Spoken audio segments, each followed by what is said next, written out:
things that I think throw people off is like I believe a lot of stuff I do put out is about a high quality. I still think Hmm. it's not as high quality as I'd like to be, but I don't have the same. I don't have a team. It's just me, and I'm by myself. And I have a toddler and a day job, so I try to do what I can in like a small window, right? So things Hmm. aren't as clean as I necessarily want them to be. I like them to be better, but I don't have time to reshoot. So I was like, okay, that's done. I don't have time to spend too much time on this animation. So like, what I got is done. Like that's good. I was like, go out the door, out the door. Um, but like, I've been in the video game industry for like 25 years, and in that time, I've most of that. I was an art director. I was a creative director. I was a lead designer. So I have a lot of experience in making products that are professional looking and give them out to people. Hmm. So when I did my first comic book, So-Called Living Books 1 and 2, I launched that Kickstarter in like March of this year. And so like books 3 and 4 like launched Hmm. October 1st, and I can't remember when in March books 1 and 2 launched. So that's two Kickstarters, 4 books, 1 year. And I guess it would be better to do the other way: 4 books, 2 Kickstarters, 1 year. There you go. So it's 14-1. Yeah, yeah. So, um, and a lot of people looked at it and were like, "That's your first comic book?" I was like, because it does look good. I'll admit it looks good. I was like, Hmm. "Yeah, it's my first." And like, I designed the logo myself, the Kickstarter page I designed myself, which anybody can go look at. Just look at So-Called Living. There's 2 pages. First one, the second one. I kind of developed a template that I used for both of them. It's like a bunny motif through the whole thing, and they said that looks very like it looks like it doesn't look like my first Kickstarter, but it is. I've never done it before, but I just took my Hmm. experience I've used elsewhere because I've been an art director a lot of my career, so trying to direct artists to do things that look professional, I do that to myself. So I think our logo looks pretty good. The When I work with Marco Leona, who's our artist, I kind of direct him from panel to panel because he's not experienced with doing necessarily comic books. So he Yeah. does great art, but I think most of his experience is like kind of one-off pieces. Okay. So, so he's getting, he's getting better. He's getting faster, getting better. So I like working with him. He's good at taking like advice. If I don't like something, I'm like, this got to be redrawn. This got to be sex. Sometimes I'm very specific. Other times I'm like, let's see what you do. Hmm. Sometimes my comments are like, okay, we need to vary up the panels more because we have too many that are close-ups. We don't have any full body shots anywhere. Everything's like a torso shot, like from here up. So I was like, we need to mix it up. So it's not just a bunch of talking heads to the whole thing. Hmm. So like I'll make comments like that, or the characters because he's in Italy, so English he doesn't like English is not his first language. Yeah, fair enough. Well, I'm not sure. I haven't actually spoke to him. I've only ever emailed him or talked to him on Instagram.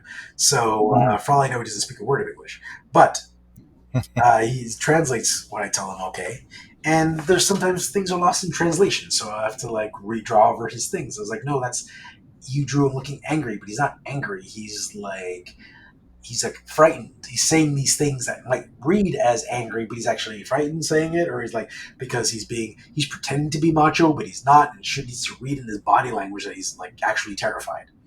Yeah, yeah. He reads it, he'll be like, Fair enough. ah! I was like, no, no, no, he can't do that. He's terrified of these guys that he's talking to, so he needs to tone that back. So there's like things like that, and So are you doing that at the script stage, or are you doing it kind of as the art's coming back? Like, the I understand sometimes it's when the art comes back, but like, are you well, very descriptive up front, I am. I or? am very descriptive up front, and the reason I did that is because when I first started working on So-Called Living, my first scripts that I did, I had an artist friend that I was going to do the project with, and he, like, I wrote the script, but I gave it to him, and it was frustrating for him because he's like, I don't know what you want to see. I was like, well, what do you think that would look best to tell that story? And he was like, I prefer if you just tell me what's in every panel. And I was like, okay, if that's what you want. Nice. Like, you don't have to be angry. If that's what you want, that's what I'll do. So I started being very descriptive, this and that and the other thing. Sometimes like it's like be creative with the angle. Like I'm not so. It's very rare that I'm like has to be from the floor looking up because I want that dynamic shot of this. But normally it's just Mhm. like okay, Jack walks in the room and looks annoyed, and like I'll write something like that. Like he walks in the room, right, looks annoyed. Yeah, you're describing emotion more than like Yeah, camera yeah. angles, But sometimes I'll right? be like, yeah, Tim is sitting on the couch. It's like those are the actions I need to see to tell the Yeah. story, not necessarily with the camera angles. Um, And like I said, only very few cases do I say it should be like a long shot or down near a hallway, because that just to establish that certain mood, if I want a very specific mood in the shot. Yeah, sometimes there's something specific you're going for that you need Yeah, to, so yeah, I'm very specific in my panels, and then and that's how Marco works. So he takes them, he draws them, and then when they come back, he gives me roughs that are about what we see on screen here. And yeah, then I'll be like, nope, he's not grabbing out of a nightstand. He's grabbing out of a safe. You're right, because that's what it said. But he drew a nightstand, yeah, or yeah. I'll scribble on it, and it was like, no, that's the wrong guy pointing his finger. Oh, Roberto, you're muted. Sorry. So, so yeah, so I go through it. Sometimes I'll draw on top of it, or I'll just say panel one, or I'll describe it. And now Mhm. with the use of Dolly, like AI art, if I need to get a point across that I can't Google the image, I can't describe it in text, I'll just use AI to generate what I'm trying to say, and I'm like this because This, but sometimes not this. this Don't just copy paste this. no, That's a dangerous game, no, I feel it like. doesn't copy and paste it, but it's like it's what I can use as Yeah, reference. So if I can't find a reference photo online, it'd be like I need a big guy in a suit. It was like I can't find any big guys in suits that match the suit I want. So I'll just like, okay, muscle man in tuxedo standing in front of door, looking like a security guard. And then Dolly pulls it up. It's like, boom, that's the look I'm looking for, right? And he's like, I yeah. got it. Then he comes back, but he doesn't like trace it. It doesn't even look like the same character. But I'd hope not. but the but it's another way to communicate the idea to him, which is great because English is his first language. So it's been great. Been a great tool for us to describe to him, especially if it's a complicated scene. Like there was one where I needed a guy to get punched in the face while he was on his knees. Basically, Mhm. like he was on his knees. A guy standing above him, and the guy standing above him is like laying into this guy, and all of a sudden he punches him in the face, and then what came back didn't wasn't that. And I was like, I can't get my point across. So like he did a few roughs. They came back. I was like, this is now. It's not like it's slightly off. It's like it's just not right. So I was like, Yeah, something is getting lost. So I just had Dolly make, and like the art style doesn't match. I was like, I don't care what the art style looks like. I don't care. yeah. But there's like the Yeah, positioning, it's the just the blocking position you're and looking just for. what the body language is doing. It was like, do you see how he's like punching him in the face? The guy's on his knees, his face goes back. Like that's there you go, you got it. So sometimes I'll give him pictures Yeah, like that, but not from that angle because it's like this would default because it was like this dolly angle does not work because the guy is standing on the wrong side. Like it just wouldn't work. So you have to turn it around, but this will give you the idea. So yeah, So that's what an yeah. art That's director does. yeah. You've taken away the art director's job. With all, no. But yeah, that makes sense. I was bugging Roberto actually about that because he's like, I can help you some art direction. I'm like, I don't know where that would fit in. I think you've just done a really good description of exactly that. Um, So but yeah, what do you think about this? Do you want me to keep going, or you have no, any other suggestions? okay. So we got the brother. So we got the brother kind of sneaking in. He's Mm-hmm. taking a diary. It's not his. And that is that the how I see this is brothers coming in. We'll call him brother B.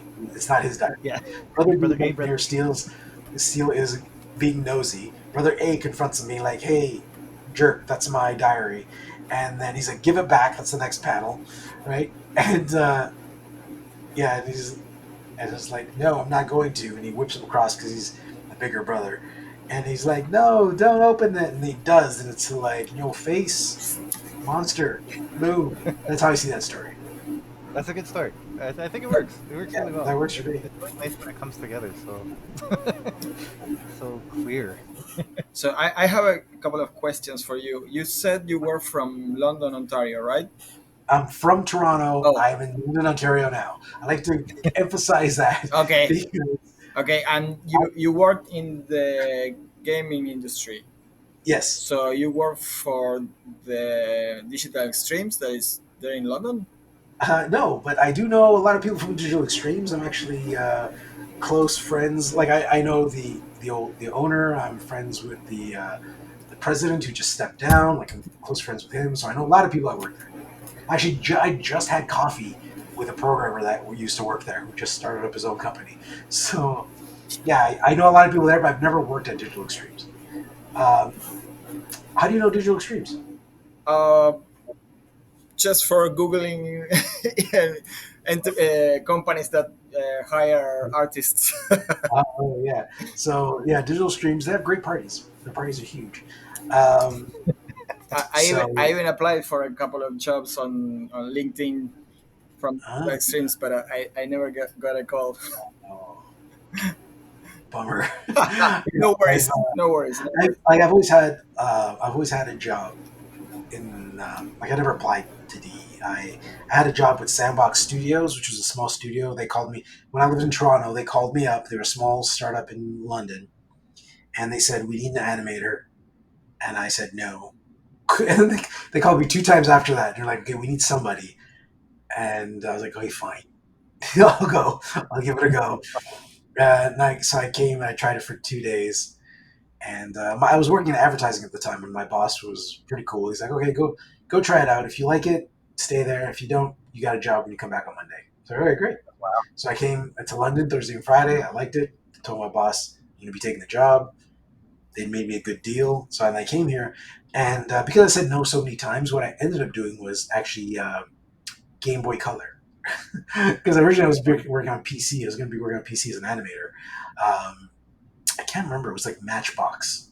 That was the game, like that brand, that car brand. But Yeah, I was supposed to be working on that, and then because I said no so many times, by the time I got there, they needed me for something else. So I started Game Boy, and I became like the Game Boy guy. So I had to learn how to do pixel animations and pixel art, which I never did. So my pixel art got better as I was there. Eventually, I became like art lead. Well, I was art lead pretty much right away because there was nobody to lead me, so I took over that position, and then I kind of stayed in that position. And then I was art lead. I was design lead because I ended up designing too because we didn't have enough people in the studio, so I just did everything. Well, like I didn't program. That's the only thing I didn't do. sure, sure. On the art side. So yeah. And then after that, they got bought out by Dice, the guys who do Battlefield. So I worked for Dice for a bit, Dice Canada, worked on the Battlefield franchise. And then I left Dice to co found a company called Big Blue Bubble, who's in London. They're still around. They're like 80 employees. They got bought out by a bigger company 3 years ago called AG7. And but yeah, they're still in London. They're like 80 employees. My Singing Monsters is their biggest title. They've that's been going on for like 12 years now or something. I don't know. It feels forever, like forever. So and I started Big Blue Bubble, like the office started like 2004. So Mhm. I'm a co-founder from since 2000. Well, actually since 2002 because me and the owner we started working together in 2002 on this while we were working at Dice, and then we went to 2004 and actually incorporated. So yeah. All right. So you mentioned, yeah, I've done a lot. So like I said, the video games things, I've been doing that a lot. I I spent most of my career as an art director, creative director. So, but also, I guess the thing with me is once I get into something, I get into it like all the way. So, like, I always played as a kid. I played video games. I tried to play board games, but I didn't have a lot of friends that wanted to play board games. And I like to draw comics when I was by myself. Although I don't illustrate my own comic, um, but that's what I used because I'm not a very good sequential artist. So, like what you've done here would take me all day. So I can't just let things go. It's not my thing Mhm. because like they found for sequential art, you kind of just need to be like a little loose and free, and like adapt. Where me, it's like every piece would be have to be like a almost like a cover piece, and it's too much, and you Mhm. can't treat it that way. And you got to understand that people are just glancing. They're not like meticulously reading every line and every finger, and if a hand's a little crooked, like who cares? People are just gonna skim your image to get the idea and just Yeah. go by. Um, but anyways, so I was into board games, I was into comics, and I was into video games, and so eventually I got a job in video games, so which was great. The guy who suggested me was like, "Do I got the person for you?" Because my buddy who was an animator as well, he got into video games because of me, and then he got a job in the video game industry. So when they said we need an animator, he's like, "Well, I know somebody." That's when they got my name. They called me, Nice. and then after that, I got into board games at some point. And when I got into board games, I got in with like a decent deck building game and Marvel Legendary. That's what got me into the hobby portion, like Beyond Risk and Monopoly and Clue. So Yeah, yeah, those were the games that got me in. Although I did play Magic the Gathering, but that's how they sold me on it. They're like, think of it as Magic the Gathering, but you don't have to buy packs. Everything's in this box. I'm like, okay. That's how they sold me on it, right? So I was like, oh, and I love Marvel. yeah, I was like, okay. And I got a great deal on it. So I bought those two and I started it. And then when I got into board games, I got hard into board games, and I decided, oh, I'm a designer. I'm going to design my own board game. So, and then I was researching as I'm designing, and they're like, well, if you want to run a Kickstarter, then you should have a following. So I was like, okay, well, let me try and build a following. And my wife has been trying to get me to do a YouTube channel, and I was like, I don't want to do a YouTube channel because I don't want people just looking at me all the time, right? Like on TV. So I didn't feel comfortable with it. But no, I've gotten more and more comfortable with it. yeah. It doesn't show if that I've been if doing that's it for a few your years now, yeah. but I don't think about people watching me when I'm doing it. So I think that helps. Um, and so yeah, so I decided, okay, I'll. She was telling me to do it, and I kept saying no, I don't want to do it. And I was like, okay. Then one day I caved after I heard, oh, you should get a following. So I was like, okay, we'll do the channel to build a following. Then I'll do my finish designing my board game. Mhm. Well, the channel basically took up my life, and it's a lot of work, and Yep. yeah. So, and before she was helping me edit, but not anymore. Now we have a toddler. Now it's just me. Yeah, yeah. So that doesn't help. There's a trade-off there, Yeah, right? and so that's the thing, and it was funny because the channels I used to watch, like I used to watch how Watch It Played with Rodney Smith to learn how to play games. I used to watch Man vs. Meeple to like see if a game was any good, and I'm like friends with all those guys. Like I've gone to cabins with them. I hung out with them That's awesome. at cons. So it's funny how like I was just an observer, and now I'm in, and Mhm. like all these big channels, like I'm friends with these guys, which is great. And I get tons of board games, which I've started turning down jobs. At first, you're like, would it be cool if I got a board game to do a video? But now, like, I actually get paid to do videos, and when Yeah. people want to send me games, I'm like, no, because you expect a video. If you send me a game, no, unless I'm There's levels to unless it. I'm really Yeah. interested in the game, right? Unless I'm really interested or really curious, it's usually a no. Um, I have a backlog. I think there's so many board games in my house. I have over 700. Like it's just Wow. too much. Anyways, Add it to the comics and the games. so and then I left working in video games in office. I still work in video games as a contract work. So I'm like a contract creative director, like a freelance creative director. So I I so I left in office to do that, or sorry, to do that instead, and work on my comic book because I figured now I want to get into comics. So, and again, if I'm going to get into comics, I go into it hard. So I'm trying to meet as many people as possible because I just really get into the thing, and it's just something I love anyways. So it's not a false like trying to push myself in and get noticed. It's more like I want to be with people that like the same things I do. Yeah. So I go to cons and I talk to other people who are creating comic books. Like Joe Quesada announced that he's starting Action Comics. So I'm reaching out to Action Comics, and I'm really like, Yeah. you only have two employees. I think it's you, and I think it's his daughter. I'm not sure, Mhm. but something else with Quesada. I only saw a small thumbnail of her. She looked fairly young, so I'm assuming it's his daughter. That makes Um, sense. Yeah. but so, anyways, they're the only ones listed as employees on LinkedIn. So I messaged them both. I couldn't message Joe unless we're not still Mhm. connected. I messed up that connection. I clicked connect, and then there was no option to add a message. I was like, but I had an option with his daughter, so I clicked disconnect and connect again. But when I disconnected, now I can't request a connection for 3 more weeks. Oh my god! so, Oh man. so anyways, I'm reaching out because I'm trying to like just make as many friends as I can, and learn as much as I can. Like all the Yeah. first Kickstarter, like I went in blind. I asked as many questions as I could. I took tips from everybody who was willing to give them. I had to learn about like where do I find an artist? How do I print a book? How do I even format my scripts? And then when I get onto Kickstarter, like, how does that look? Where's the money go? How do you send this stuff out? Where do you get shipping that's affordable in Canada? Because it's brutal. It's like Yep. there's so many questions. I'm pretty sure I'm forgetting some. Uh, Oh, for sure. and but I had to figure that all out, like step at a time. And now I got people asking me how I did something. And like in the beginning, when I even finding like what kind of paper do you use? I asked people, I was like, what kind of paper do you use in your comic book? I was like, I don't know, I just went to the printer and they did this thing. But I was like, I Yeah. felt like a lot of the indie books I saw, not all of them, but a lot of the ones I looked at, their paper was thicker. They had like a glossy, thicker cover, and it looked like a premium book. Yep. And I didn't want a premium book, and it's not because I was cheap. I was like, I want a book that sits right beside a Marvel book and looks like it belongs to Marvel. Like a self cover. I Yeah. want it to be Like. floppy. So I was like, I called up this company, Marquee. I think they're in Montreal. Yep. So I called up Marquee.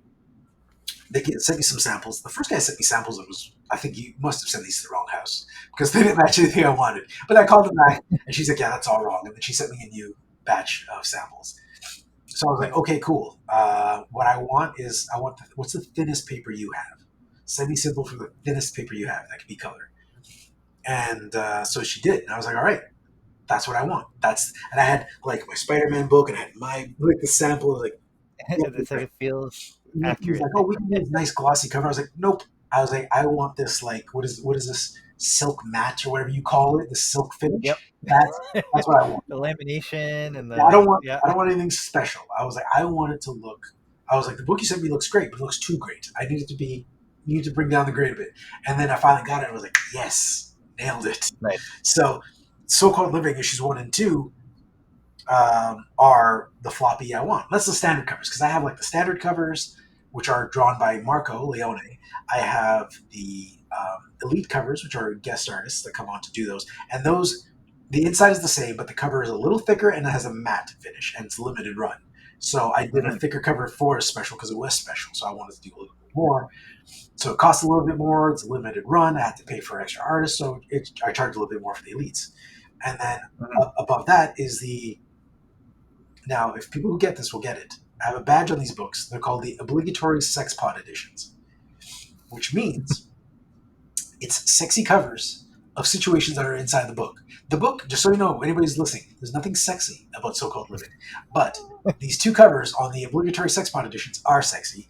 And the reason for that is kind of like that idea that if you want to be successful on Kickstarter, you need to have a sexy cover.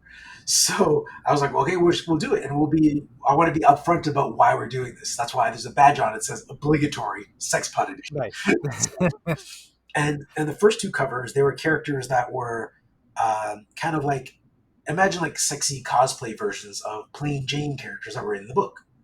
So if you go to a con and you'll see these girls and they'll do costumes of like sexy Mario and Luigi, sexy SpongeBob, right? It was like those characters aren't sexy, but they made them sexy. That's what I did with the first two covers. And then on the second, for books 3 and 4, for those obligatory sex pod editions, there's a part in the book where you see a bunch of zombies in a pool. So in the cover of the sex pod edition, I had a sexy zombie girl coming out of a pool full of other zombies. So I did that. And then for the next cover, the standard cover of book 4 is a brawl in a bar. It's like a bar brawl. Guys are just everywhere on top of each other. It's all guys in suits and all just fighting. And so for the sex pod edition, I was like, well, what if all the girls were fighting? So I had a cover, and it's all girls fighting. They're ripping each other's tops off, but there's no nudity. So you see like bras and stuff. So it's still very PG. There's no nudity on the covers at all. And not that I have anything against nudity or sex pod covers. Not the market you're going for. I don't care. Yeah, it's not the market I'm going for. It doesn't suit so-called living. So, but that's the clever. sex pod covers. I gotta ask. So yeah, you're doing everything in like pairs, right? So like the first one was 1 and 2, second one 3, 4. That's probably the only like everything else. It's like I how do I say this? It's everything else is like it's to the book. Like this is how it should be done and all that. Not that that's why I'm struggling with the words. Not that doing 1 and 2 is wrong or anything. It's just it's a different strategy. I've seen it here and there. I'm wondering what drew you to that outside of the typical. I'm gonna slow roll it. Well, with Well, here's the thing. First of all, I didn't know it's Yep. expensive to do Another reason I ask. comic book as Yes. a writer, right? It's expensive to do comic book as a writer. So if you're paying an artist and you're a writer, I just wanted to pull that band-aid off. I'm like, let's just go. Let's pay this, and let's just get it over with. So it's not just like a slow just Sure. drain on money, right? And that was the one idea. And the second one was Kickstarter shipping can get expensive, and Kickstarters are a lot of work to run. Like you have to design an entire page. There's a lot of stuff to a Kickstarter, to running a Kickstarter and building a Kickstarter. So I thought, well, let's knock off. And I didn't want to wait like that many years to finish my Yeah, story. that's fair. Like I don't even know if Mark is going to be around. For all I'm hoping to get it done. Like the story should be done next year because I'll run 2 more Kickstarters next year, 4 more books. That should wrap up the story. And I wanted to get that done faster, sooner rather than later, because I want to try to make a name for myself as a writer, and then maybe I'll have like a trade paperback, and I can show it to people that work at the big two and be like, hey, maybe let me write a book for you because now I've proven myself that I could do something. And I also thought because I'm doing 2 at a time, then that's less Kickstarters I need to design, half as many Kickstarters I need to design. There's also you getting more for your money because I'd have to charge the same for shipping on one book that I would 2 because there's the thresholds, right? Because right now, if you buy an all-in, that's 6 books, which is like books 3 and 4 with all the covers. That's 6 books, and you get all the digitals. And Canadian, it's like $80, but American is $59 because Canadian dollars are so Especially crap. this week. So it's a great dollar. It's a great deal for Americans. It's like $59. It's a great deal. Anyways, so that you get all the editions, and that's 6 books. That costs the same as getting the 2 books. So anywhere in the States, $12 Nice. Canadian, which is like $10 American to ship anywhere in the States. And if you get 2 all-ins, which is like 12 books, it's still only $12. That's how the threshold works. I can still send 12 books for the same cost. So I'm trying to make it a good value for people's money, and you'll For get sure. more story. And going to lower weight printing probably helped the shipping as well, right? Yeah. So, and the thing is, with like I backed one physical book, like an indie book, once from the States, and like I've backed physical books before, but usually they're bigger ordeals. This one was like one single issue. I backed it, and it was like $28 shipping. I don't know how I can ship to the U.S. So I'm in Etobicoke, right? And I can ship to the U.S. for $6. But when they ship back to us, it's $28. I have no idea. Yeah. Well, it's crazy. Like I ship things in London that cost like the full $10 or more, depending where it goes. It's crazy because it's $10 in Canada, $12 in the States. Again, those are all Canadian dollars. And in some cases, in the far ends of the States, I have to eat a bit of the cost, right? But there's some closer places that only cost less than shipping within Canada. I've done Toronto to Toronto, and it costs more than shipping to Los Angeles. It's crazy. So I started using a service called Chit Chats, and they're the cheapest I found. Yeah, I don't know if you have Stallion Express near you. They're the competitor to Chit Chats. But they have fewer locations. I think that's why they might be doing a little better on the price. You'll save $1 per package, but Stallion Express. Look them up. I don't know if they have a location near you is the challenge. I know like Roberto's in Niagara Falls, and the closest one to him is Hamilton, so it slowly becomes not worth it to do that trip to save the few bucks. So I know Chit Chats, they have this little drop-off spot that they share a warehouse with somebody. They used to have their own like depot that lasted for like 3 months, and then they shut that down. But they still have this. It's like one desk in the back of like a warehouse somewhere, and I'm like, this is so sketch. I feel like I should be making a drug deal back here. But it's just one girl sitting at her desk, and I was like, package? She's like, yeah, no problem. She puts it in a box, but I was like, it looks like such a sketchy setup. It's like something I could put together now with no effort. Just get it. It got there. As far as I know, everybody got their package. Yeah, I feel like when I go to those places, like I'll have like a box of of shipments, and they barely raise their heads, and they're just like, throw it in the bin. And it's like, I'm so worried. You know, this has been months and hundreds of dollars, and all this work that I've put into it. And they're like, yeah, just toss it, toss it into this bin over here. I'm not even going to look at what you're doing. So, yeah, it's always a little bit stressful at Yeah, that moment when you don't get you're expecting a little bit of a welcome. You have yet to yeah, receive it, but the shipping rates have been wonderful. So, and that was both at Chit Chats and at Styling Express. I've used both and I've had the same experience at both. That might just be an all right. Etobicoke thing. I don't know. Maybe they're grumpy here, but So, question for you: since you live in Etobicoke, are you going to Newmarket for their? yes, There's a little con at the yes, for brewery. the Wayside Creator Con. Yes, I got a table there. I've been trying to I'll be reach there. out to Omar, the guy running it, for Roberto to get a table there as well, but haven't Yeah, heard anything back, Roberto. By the way, I was just talking to Omar this morning. Actually, I was asking him if it's going to be because I have I have two girls that help me at the table, and they wear tank tops that say "so-called living," but it's been cold, and the con is going to be in a tent, and the inside is going to be like a big garage door opening. So I was like, "Is it going to be cold?" Because I explained my story. I was like, "The girls wear tank tops, so if it's going to be cold, I need to know like if I need to buy them yeah, need to bring a sweaters." generator with a heater. So, um, and he has, I don't think he's gotten back to me. I Yeah, I haven't think checked he's my been phone pretty because busy. I haven't heard from him myself, but yeah, I'll be there. Yeah, so we get to meet in person. That'll be cool. excellent. Yes, so swing by to say hi. I So you got a got a table table there. there? Yeah, I had plans not to be in town, and then I went and visited the shop, and then I got some FOMO, and then my plans fell through, so I immediately got myself a table because yeah, listening to everybody at the shop talk about it, it was hard not to get excited. So is your table under Instant It's under Ink? Pesto Comics, so it's under just me, because Roberto and Okay. I did not coordinate well on this specific one. Uh, in the future, our tables will be, but for this specific one, it's just me. Um, but yeah, Right. I'll be around. That'll be cool. Did you get the meal plan too? Or are you getting the? I did. If you're the Yeah, extra 25 it's like, bucks, hey, yeah. it's it's at a brewery, and you're giving me the beer. I'm in, right?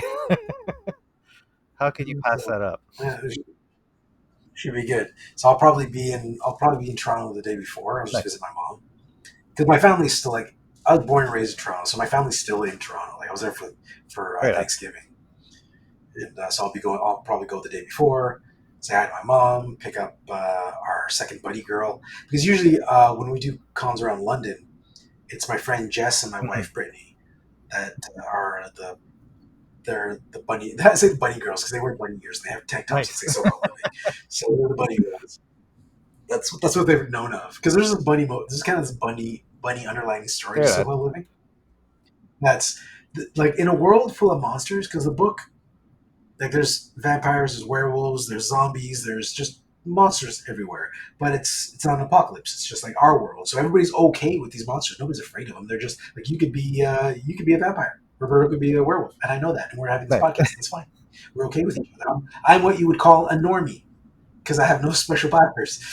Uh, but in a world full of these monsters, the only thing people are really afraid of is the not vampires, Nice. bunnies. That's a good twist. I like it. And it's funny because in the first issue, it's just like there's something that's happening in the background, and as a reader, you'd be like, "What's going on with that bunny story?" But the main characters aren't paying attention. The TV like click gets turned off, and then book two, you hear a little bit more about bunnies, and there's like they make one like a slight off comment.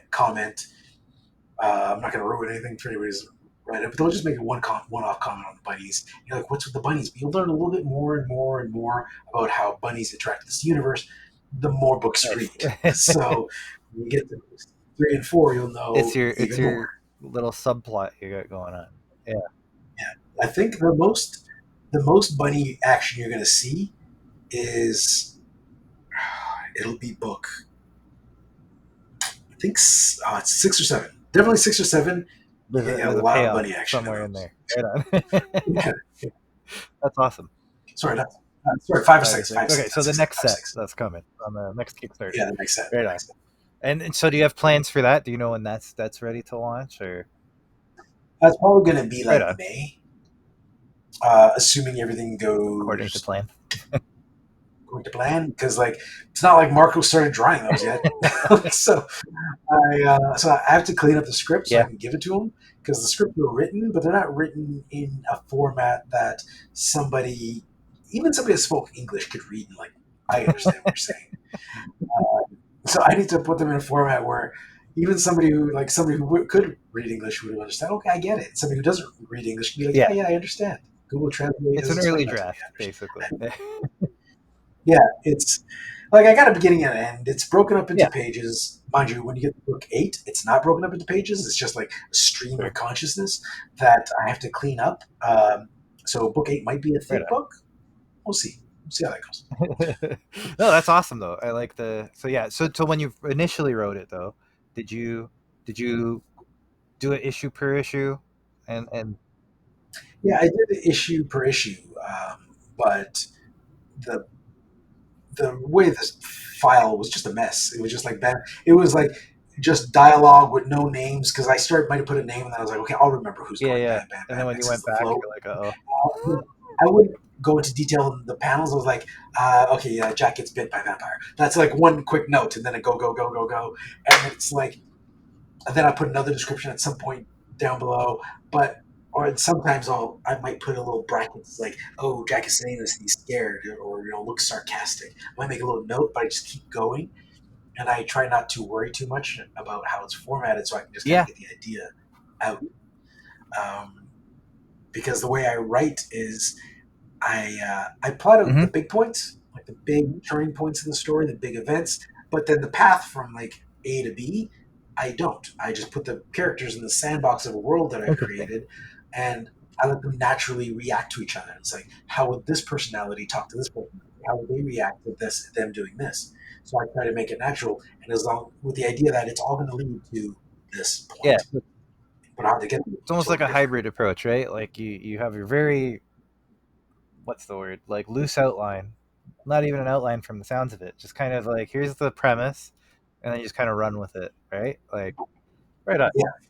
So it's very much sandbox thinking, where I just let them play, and like I don't even necessarily know what's going to happen. Like, oh, how are they going to get to that point where this happens? So I'm just writing I envy dialogue, and that. they're like, Yeah, oh, Jack. that's like so you're pure pantser. No, I, You just kind of sit down, you start writing.